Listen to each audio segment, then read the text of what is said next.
Hello, this is the second of 3 podcasts giving you a flavour of what's been going on at the 2018 ABO Conference this year in Cardiff. Important news on this second day is that apart from a short while mid to late afternoon, the sun has been out, the pavement's dry and the air fresh bordering on the nippy. It's certainly been warm enough to go outside without a coat. I should know. I'm John Jacob. In this second podcast, you'll hear me talking to Cathy from the British Council, Tim Woodall from the Philharmonia, and Patrick McCarthy from the Ulster Orchestra. Before that, listen to 2 people from the ISM Trust who have developed a new tool specifically designed to support musicians in developing awareness around their own playing. I'm Dr. Ali Daubney. I work at the University of Sussex as a senior teaching fellow, Right. and we've worked together collaboratively on a lot of things around mental health, following on some research we've been doing with rhythmics over a good number of years. When you say we, you're obviously talking about your colleague who hasn't introduced himself yet. So you are? Yeah, I'm Greg Daubney, and I'm a chartered sport and exercise psychologist. So you do sport? Yeah. You're a sporting man. Yes. What is your chosen sport, please? Myself, I like to play tennis.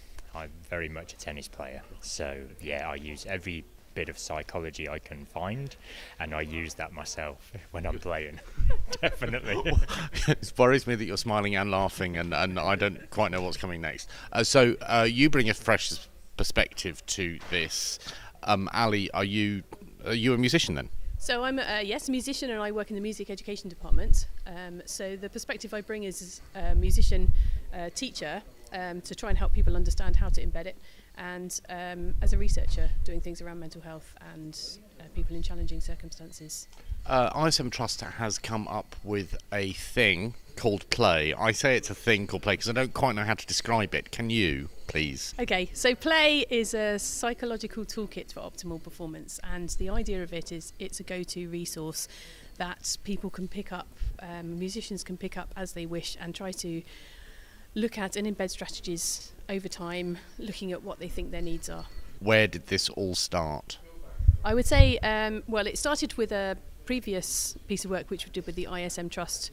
We started at originally doing things with music teachers because we feel that we need to attack this from kind of all sorts of levels, and to try and get it in at the bottom so that it becomes part of people's practice as they grow up as young musicians. So that's kind of where it started from. We ran a lot of courses all around the UK and in London around the original toolkit for teachers, and from that we noticed there were a lot of people coming with many hats on, but including for themselves as musicians. So that's what gave us the idea of the resource. But the name Play, it's got multiple things around it. One is about playfulness with music, being a playful musician, going back to what it is you want. But ultimately we're trying to flip the balance away from this being about something stressful, performance anxiety, stage fright, whatever you want to call it, and trying to guide them towards kind of positively balancing. What we're trying to get them to think about is what's the optimal kind of performance state that and the music that I want to produce, and how am I going to get there? So thinking about the steps that you go through. Greg, you've demonstrated some fantastic tools. I'm going to suggest to you that we don't do the singing one now, or possibly the Dalek one, although it is a great tool. But actually, what seemed to be at the root of those tools was promoting a sense of awareness in the individual. Can you just tell me a bit more about the thinking behind that? Yeah, I think so. I mean, most psychology and psychological interventions when I work with people start with raising awareness of what's actually happening. You know, what are you actually thinking? What are you actually feeling at any particular time? And if things are distracting you, then what are those things? And are you aware that you're being distracted? So we start from that position of raising awareness, and then from there we're looking at putting in practical strategies that people can play with, have fun with, modify as well, that then helps them to keep their attention really strongly focused on what they need to do to perform well. And if I recall correctly, I mean, it's partly a test for me, I suppose, but you were saying that the tools that you're proposing in the toolkit, or suggesting in the toolkit, are about not necessarily changing the thought processes, but changing your relationship with them. Yes, that's right. Well, that was one of the strategies that we were demonstrating there. So traditionally you may look to try and change your thoughts or try and fight your thoughts. That's not uncommon. That's, as human beings, we do that a lot. What we suggested in the book is maybe rather than trying to do that is to try and create a bit of distance between you and your thoughts, and we just run through some exercises about how you can do that. That comes from acceptance and commitment therapy. It's a type of approach where we try to get people to be with their thoughts and to realise that you can be with them without them being so impactful and hurtful. There was a rather lovely chart, which, as I understand, is a sort of a cut out and keep type thing with an arrow. Is that? Oh, okay. So that's about was it the one with the performance dial? Okay, I know the one you mean. And the idea of that is that you're trying to think when you're kind of in the music. Am I immersed in the music, or am I a long way from the music whilst I'm playing? And so it's a way of kind of bringing your attention and your thought back into kind of performing optimally. And so the idea of the resource is a kind of in the olden days, I suppose, a Blue Peter. Make your own at home. The olden days. I remember Blue Peter. And I don't. Gosh. Okay. Shall we unpack that? Maybe there's no time. Okay. Earlier. Okay. And so that you can use it with recordings and think about how your thought processes were at that time, and then obviously over time as you do that, the idea is to try and embed that as you're playing. Right. To try and move yourself towards optimal performance.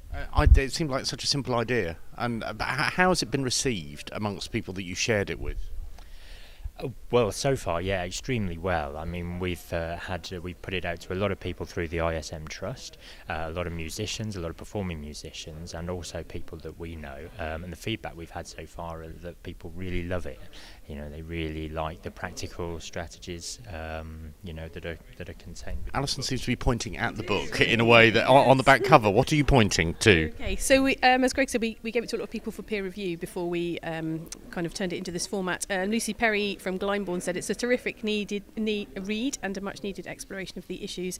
And Adam Barker, who's a violinist, said it's a brilliant new publication which will be invaluable to all performing musicians, students and educators. I found it extremely thought-provoking, and I am confident it will help a great many people who struggle with performance anxiety. And we gave it to people representing all different genres of music, because this is not something that's limited to just classical musicians, the group generally that are represented at the conference here today. What have you both learnt about musicians as a result of this? They're basically like the rest of us. You know, performing musicians are no different from any other performer or from anyone else in life. You know, a lot of the strategies that we put forward are that people can use in their day-to-day life, you know, to cope with the general stresses and strains that everybody feels. Obviously, the intensity and the frequency of that stress is greater in performing musicians, but there is a great openness, I think, among people to find strategies and find ways to help them cope better with what they're experiencing on a day-to-day basis. And Alison, what have you learnt about musicians that you didn't already know? Just to focus in. I think perhaps it surrounds the way that people's perceptions, musicians' perceptions of what they can do for themselves is really changing, and we're coming into this world where they're quite hungry, as Greg's saying, for practical advice, not just okay, so you've got these chemicals going off in your brain. It's like, okay, well, what do I do when I walk out on the stage? And there are, if we can find the right ways in, it's the kind of help that people really want and they're willing to look for, and to be generous and share with each other. And through our courses, actually, people often come in with their own ways, and when they get to know people and build relationships, they're very willing to share ideas. I was struck by the distinction that one of you made, and I'm sorry I can't remember which one it was, but it was about the distinction between sport and music, and how there is generally amongst young people a feeling that if you're not perfect at classical music, then you might as well give up. Okay, so I think it's not just limited to classical music, and if you think about exercise, then we all go for, well, perhaps we don't, but go for a run or do some.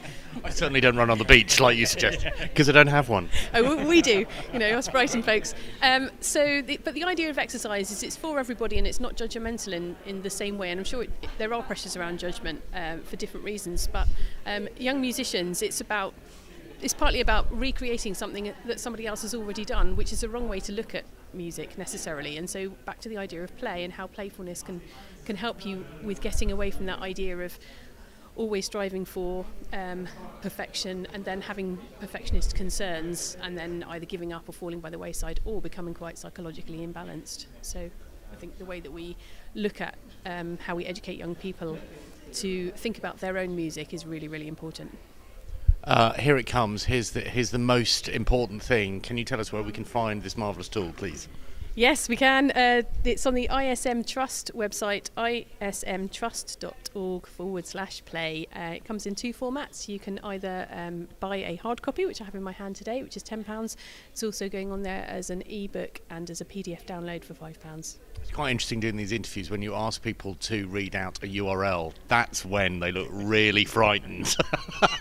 Everything else has been really straightforward. Right, tell me where I can find it. I don't know. Thank you very much indeed. Thank you. There have been 11 sessions at the conference today, sessions on diversity, creative Europe, the work of consortiums and partnerships, all linked by the conference theme, collaboration. Later you'll hear Cathy Graham and Tim Woodall discuss a few of those sessions in an end-of-day get-together. Before that, one of the sessions today on well-being featured a presentation from Peter Garden at the Royal Liverpool Philharmonic Orchestra and its work supporting its own musicians. Patrick McCarthy from the Ulster Orchestra reflected on some of the learnings from that session. During the session this morning, the well-being session, Peter Garden from the Royal Liverpool Philharmonic Orchestra talked about a project that he led promoting well-being amongst musicians. What did you make of that?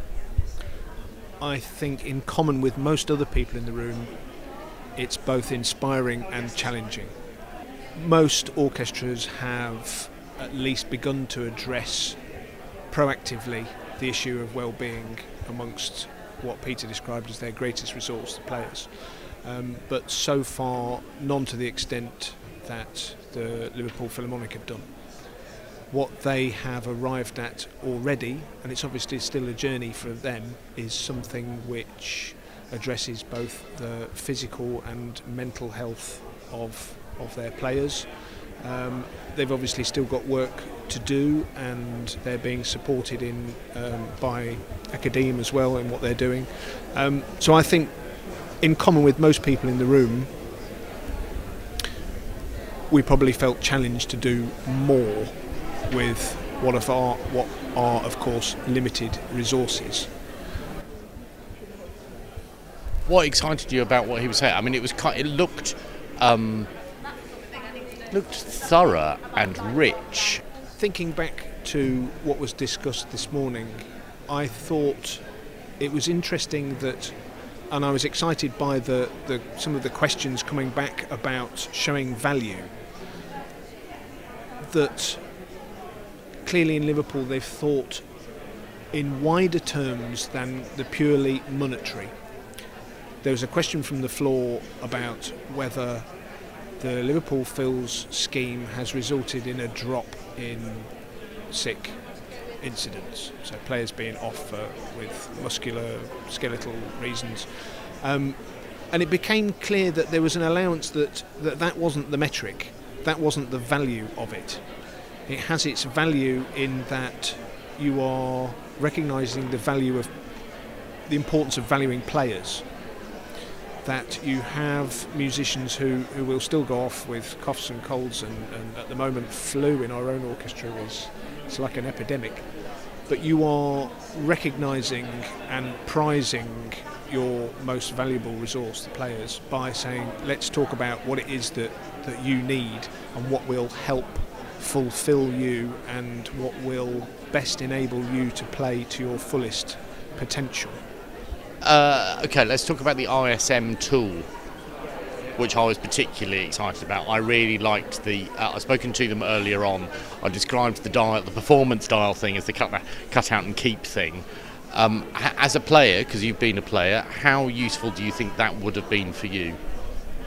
We've looked several times about how we might provide support for players with psychological, mental health issues. And it's difficult because there will be a resistance, or a reluctance rather, to avail of help, because in doing so you're saying, hey, I've got a problem, perish the thought, there's something wrong with me, I will be judged if I seek mental health. I suppose what we're admitting to is that there's still a stigmatisation that exists around mental health, certainly a stigmatisation around admitting to performance anxiety. And we know it's there, we know that people take different measures to deal with it. But it's still a taboo, it's still a very, very difficult thing, I think, for people to admit to. Certainly utterly at odds with how they would describe a physical ailment. If a player comes to me with a sore shoulder or a bad back, there's no problem there. There's no judgment to be made, and I would like to think I don't judge anyone in terms of any kind of mental health problem. But it's a slow change, I suppose, to arrive at a state where we recognise mental health problems and physical health problems in exactly the same way. In this podcast's end of day get together, Tim Woodall from the Philharmonia and later on in the discussion Cathy Graham reflect on events from day 2 of the ABO conference. Today and tomorrow will be a day of sessions in very small rooms. So it's been I found it quite hot and sweaty. Yeah. Yeah, you have too. It's not just me then.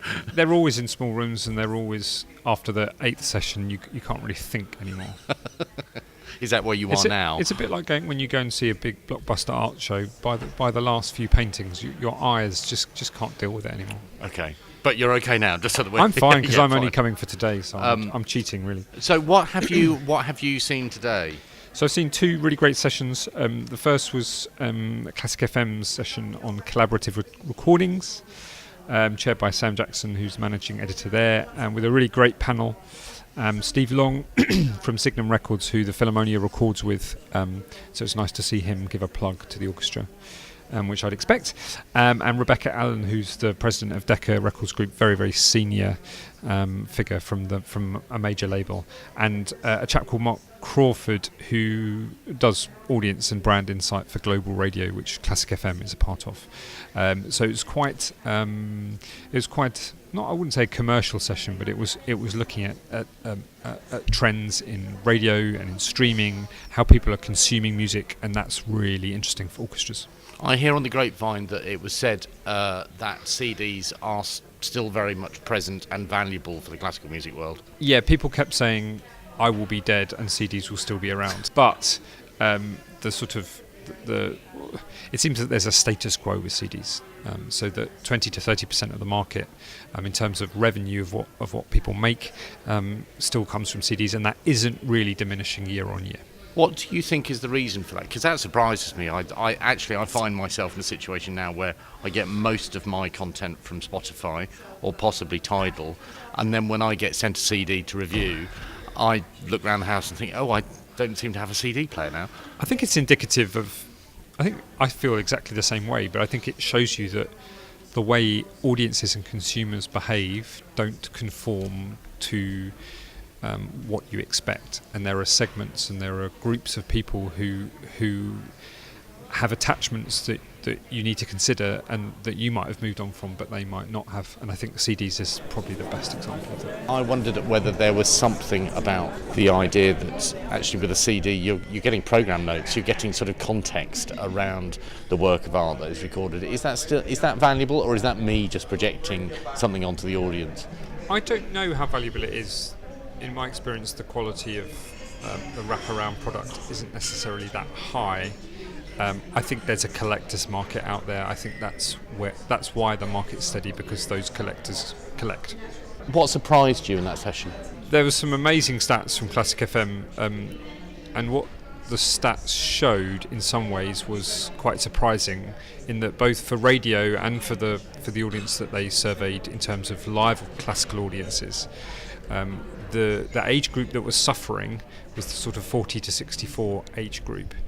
When I say suffering, I mean not growing in the way that the younger age groups are, especially in their sort of engagement with streaming, and that the age group above is absolutely thriving and people are living longer, but there is a bit of a sort of dip in the age group underneath, which has not been necessarily my findings in terms of the Philharmonia's live audience, and I thought that was very interesting.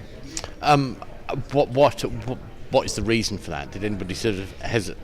No one really posited anything, to be honest. Right. It doesn't seem to make sense to me. I mean, Classic FM, I can see why it makes sense for them. They've got this huge social media profile that they've built up, and that's now translating into audiences listening to the station in their 20s and early 30s. But it does seem that people are moving away from engagement with classical music when they get into that period of their lives, and I don't quite know why that is. It certainly bears some more scrutiny. The session, like all of the sessions, is built around collaboration. Because I wasn't there, I'm interested to know where the collaboration element was for you in that session. I think it was sort of a call for collaboration from the panel, so labels and radio stations asking orchestras to come up with ideas and to engage and really sort of start a conversation. I think one of the things that came out of it was that that the models in which orchestras now record and broadcast are so multifarious that there's always a model for each different institution, and I thought that was a really interesting case in point. I'm Cathy Graham. I'm Director of Music at the British Council, and before that I ran the London Sinfonietta, and before that Society of the Promotion of New Music, as it was called then. It's now Sound of Music. So I've been coming to ABO conferences for a long time. For a long time as part of the sector, for 9 years as part of the orchestral sector, but since I moved to the British Council, it's been looking at the potential work of orchestras overseas and what the British Council can do to facilitate that, and at the same time to serve its own aim, which I think was expressed very well by the Chief Executive in his keynote speech, which is to build friendship between the UK and the rest of the world through the exchange of knowledge. It's a two-way street, and he, I think, expressed very well why that's more important than ever in the fractured world we have at the moment. You chaired a session about classical music opportunities in the Gulf states. Yes, we got 3 venue managers over from the Gulf, which we're aware is a region which is thriving, which has a lot of very fine venues. The concert, the Royal Opera House rather, in Oman, in Muscat, was in fact the result of work by Theatre Projects, which is a British firm as well. And there's a great interest in classical music in the Gulf, so we thought it would be interesting to bring people over to talk about their venues and the work they do, so that the sector here can hear about it. There are orchestras that have already dipped their toe in the water and worked there. In fact, I found an old programme from the 1980s, I think, or was it early 90s, when the BBC Philharmonic travelled to Oman to celebrate a national day. A beautifully embossed programme, as I recall. It was beautiful. It was red. Yeah, I was delighted. We were having a clear out in the department, and we suddenly found that, and I thought, well, I can use that. Proper hard-backed programme book. Absolutely lovely. Yeah, no, it was really great, in English and in Arabic. So the people we had were Umberto Fanni from the Royal Opera House in Oman, who talked about the Opera House and its work. We had also Jasper Hope from Dubai. He's taken over the newly built Royal Opera House in Dubai, and he, of course, coming from the Royal Albert Hall, is presenting a great mixed programme there. And then the third person we had was Mariam Al-Sayed from Qatar. There's a cultural village there, Qatar, and she is their head of international. She works not only with music but across all the arts, and she talked a lot about their programming, what they do, the collaborations they've had, the kind of collaborations they're interested in. 3 organisations who've worked with Gulf concert houses and organisations, and have had a deep partnership rather than a drop-in, play your stuff and that's clear out. That came across as actually really important. That this is not about just going out to a country and putting a few concerts on and then coming back. It's about creating something sort of sustainable, more holistic. Yeah, and that's particularly our interest. The British Council is not an export agency. It's looking to those deeper connections and that two-way street. So we heard from Emma Flatley from Welsh National Opera. Now, Welsh National Opera performed Madame Butterfly and Bohème at the Dubai Opera House last year, and so what the British Council was able to do was to facilitate a pretty rich and deep education project, or several education projects around that, and I think they contacted about 150 schools, and they did a great variety of work mirroring really the work they would do here in Wales.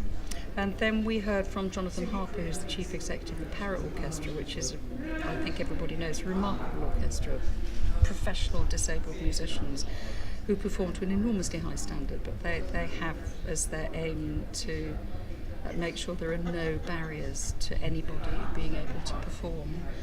And they went out to Bahrain, I think a year or 2 years ago, just after they'd actually been officially formed. So it was a bit of baptism by fire for them. That was their first overseas visit.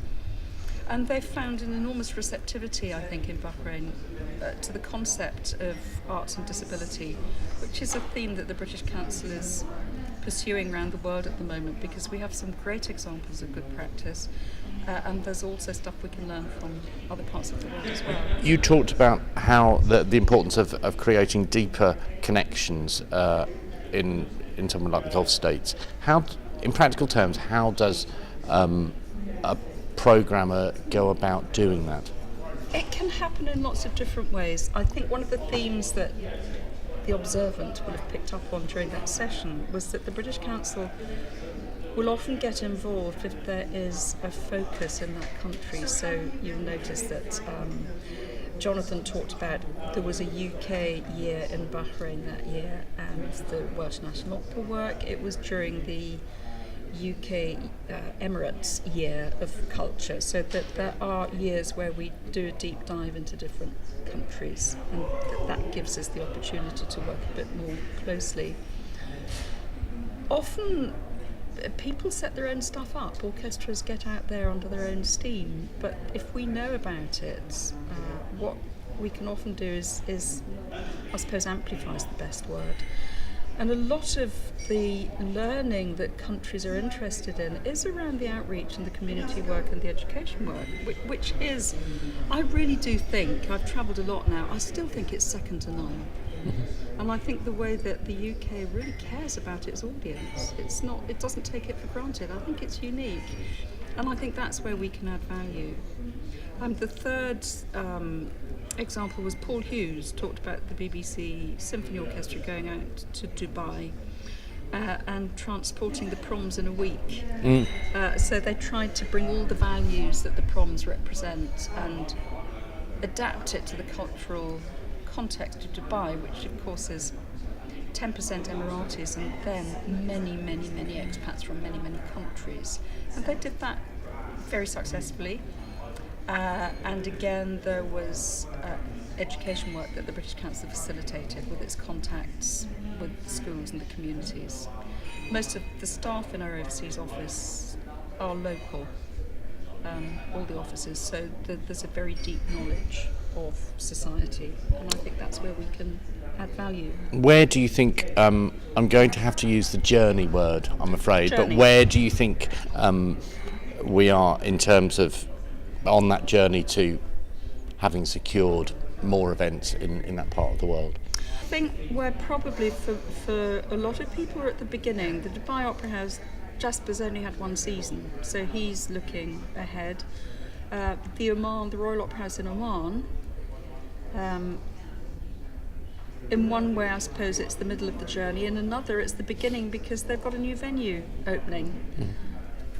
And I was talking to another member of our delegation from Oman, Nasser Al-Tay. I'm not sure if that pronunciation is correct, but he's advisor to the board of directors at the Royal Opera House on education and outreach. He's a fascinating guy. He's a musicologist, studied in the States. But I think he's talking about opening a music library, opening a real resource for the Omani people.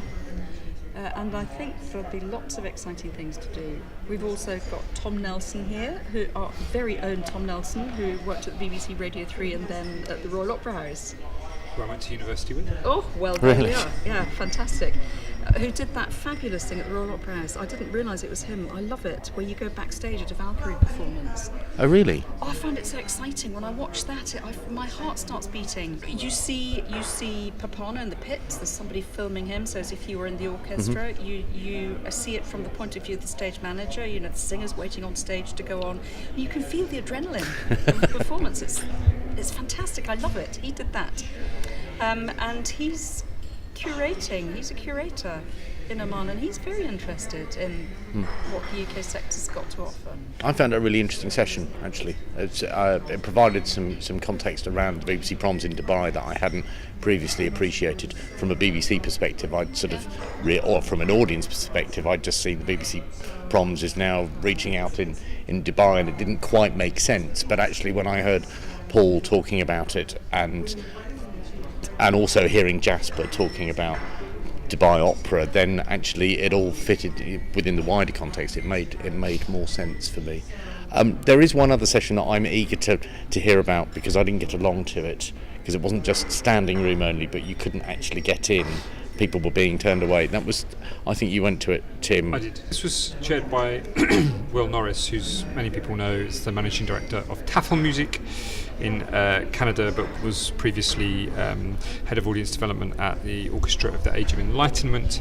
And he talked through, I guess, a set of ideas and principles that he works to, and the questions he asks in terms of how to take what he said is quite a passive experience sitting through a concert and thinking, especially with the millennial generation, who apparently in the United States in 1950, 18% of young people said that they thought they were important, and today it's like 85 or 90%. Which sort of says, which is one of those stats that tells you all you need to know, really. And the two other speakers that sort of fed into that, both were really, really good.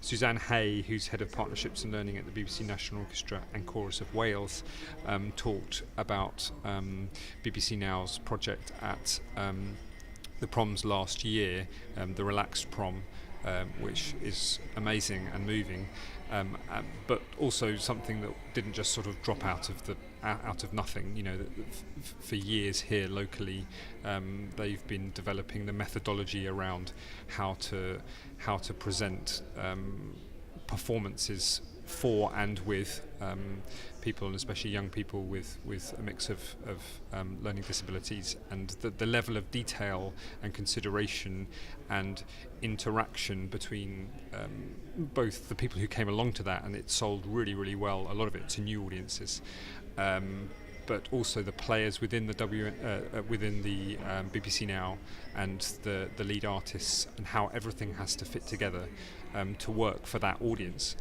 And naturally, it's a very, very inspiring thing, and that the feedback that came after that concert from I think especially the parents, many of whom don't go to concerts not for any sort of direct practical reason, but because they're worried about noise, involuntary noise and things like that, and not wanting to put anyone else off their experience of live music. Obviously, the effect that had on them was really, really powerful. Did Suzanne mention about the hand dryers? She did mention the hand dryers, which I thought was a lovely thing. That was lovely thing. The attention to detail, which is that very loud hairdryers can upset some people, and that they turn them off in the Royal Albert Hall for that performance. So I think that indicates the level of detail. I'd heard her give that same presentation at an OMTF session a few months ago, and they'd gone around every hand dryer in the Albert Hall and switched them off and put a sign on, and that's, Like you, I found myself feeling quite moved when I heard that. That's fantastic. Because that really is caring for the audience and really understanding what the audience needs. Yeah, I think it's sort of the opposite of maybe from a former age of sort of top-down handed, arts programming sort of handed down from on high. It was developed from the ground up and conceived that way, in a really sort of, from what I saw, I didn't go to the performance, but from what I saw in the presentation, just done in a really, organic, genuine way by everyone. It's very, very impressive. As a marketer, if I can call you a marketer, Sure, it makes it sound like a market trader. It makes it sound like a market trader. Well, there's similarities. Okay, well, fine. We won't go there now. What excited you about that work? Well, I think something actually that Suzanne said at the end, which was, as arts organisations, we're not speaking to a mass. We're speaking to lots of different groups of people, and we need to have access and opportunity for really wide ranges of groups. That could be the people, living with dementia, or people who just very elderly and immobile, or that or it could be very busy professionals in their 30s who you aim to bring into a certain concert for a product, to use a horrible word, that suits them. And I think rather than just programming 30 concerts in a season and out it goes into the world and let them come, in the future, and I think we'll see more of this, orchestras will develop programming, performance styles, all sorts of different presentations that appeal to different audiences, and that's the key, and that's what appeals to me. Does that make it a challenge from you professionally? Do you sort of go, actually, how am I going to work that one out, or how are we going to work that out, or is it an exciting opportunity? But what's interesting and exciting about that is that where things go well, generally with bringing people into the concert hall, it's where you have a very clear proposition and a reason for doing something. That could be artistically, or it could be, I guess, programmatically, as in the case of the Relaxed Prom. Where things get much harder for people like me is where things are done by rote and by tradition, and there is less of a reason and a hook and a purpose, if you want to call it that. There was somebody else there. Yeah, there was Charlie Ratchwell, I don't know if that's the right way to say that, who's head of marketing and comms at the Octagon Theatre in Bolton, and it was a much more sort of marketing-led presentation, actually, very, very interesting, about how that theatre, which I don't know, I know more about it now, looked at why they were there and the sort of the sense of vision and mission that they came up with, which was theatre made in Bolton. Very clear proposition. And then how they began to use that to get audience feedback on the programme that they were doing, and taking that sort of feedback loop into how they developed the venue. For example, that the bar was very clean and functional, but it lacked the sort of spark of life and design that their audience seemed to want.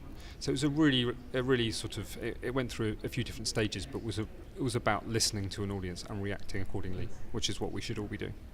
I'm interested in asking both of you, before bringing this to an end, what has excited you about this year's conference, Cathy? My session. Of course. In addition to your session. No, seriously, I thought that the speakers were fantastic. I was really thrilled with that. So it's the best one we've done yet. I think the opening for me was very good. That whole session, which... The keynote, you mean? The keynote and the panel that followed it. I know it's maybe it's very close to home again, because the keynote speech was given by Kieran Devan, who is the British Council Chief Executive.